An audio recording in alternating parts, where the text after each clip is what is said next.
பழையது என கழிக்கப்பட்டு காரை வீட்டில் கரையும் கிராமமும் கிழவியும் நகரத்துக்கு நகர்ந்த வாரிசுகளின் வருகைக்காக ஓராண்டாய் தன்னோடு ஒட்டி கிடந்த ஒட்டடைகளை போக்கி போகி கொண்டாடுகிறாள். தனிமை என்னும் தடிவூன்றி தடுமாறும் கிழவிக்கு தை வந்தால் மட்டும் புது வலிமை பிறக்கும். தன் ஜனம் வருகைக்கு வாசலில் சாணம் மொழிவி பகிர்ந்து உண்ண பண்ட பாத்திரங்கள் கழுவி அவளின் விடுபட்ட நாட்களை விடுமுறை நாட்களால் நிரப்ப வரும் பேரக் குழந்தைகளை ஆறத் தழுவி ஆர்ப்பரிக்கிறாள் அந்த கிழவி.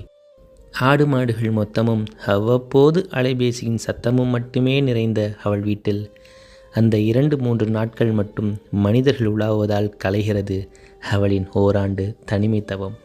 இறுதியில் காணும் பொங்கலன்று காணாமல் போகும் சொந்தக்காரர்கள் கிளப்பிய புகையில் பொங்கி வழிந்தது அந்த கிராமத்து கிழவியின் கண்கள். நாம் மீண்டும் அடுத்ததை பார்ப்போம்.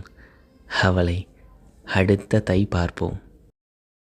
தன்னந்தனி படகு போல தத்தளிக்கும் வாழ்க்கை போல தண்டனைகள் ஏதும் இல்லை இந்த மண்ணுல.